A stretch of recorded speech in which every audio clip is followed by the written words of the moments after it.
పరిపాలనలో పరమ అసమర్థుడైనటువంటి ఇతను పరిపాలన చేత కాదు, ఆశ తప్ప, అధికారం కోసం వెంపర్లాట తప్ప ఇతనికి పరిపాలన చెయ్యాలి, ప్రజలకు ఏదో చెయ్యాలి మంచి అనేది ఏనాడు లేదు.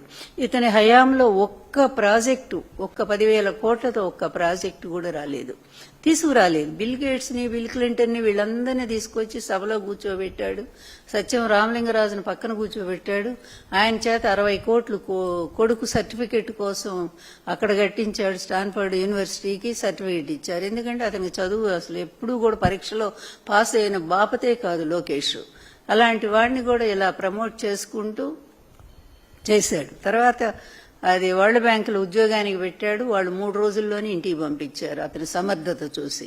అలాంటి వాడిని ఈ రోజు రాష్ట్రం మీద, ఈ ప్రజల మీద బలవంతంగా రుద్దటానికి ప్రయత్నం చేస్తా ఉన్నాడు. ఇప్పటికే చంద్రబాబు పరిపాలన ఏంటో చూశారు జనం, విసిగిపోయారు. ఇతనంతటి ఇతను ఎప్పుడూ గెలవలేదని అందరికీ తెలిసిన సత్యం.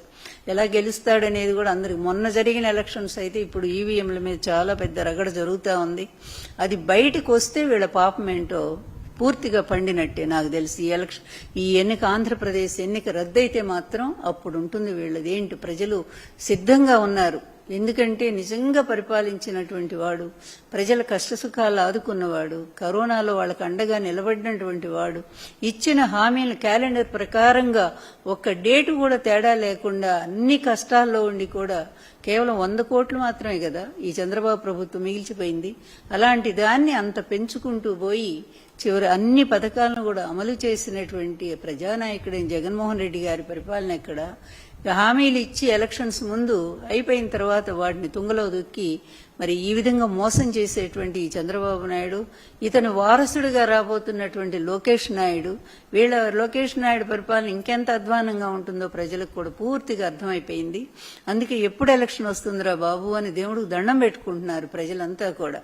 నేను కూడా ప్రజలను ఒకటే కోరుకుంటున్నా, పొరపాటును కూడా మళ్లీ ఈ ఇద్దరిని, తండ్రి కొడుకుల్ని రాజకీయ రంగం నుంచి దూరంగా పంపాల్సిన అవసరం ఉంది. ఇప్పటికే సమాజం సర్వనాశనం అయిపోయింది, వ్యవస్థలన్నీ నాశనం అయిపోయింది.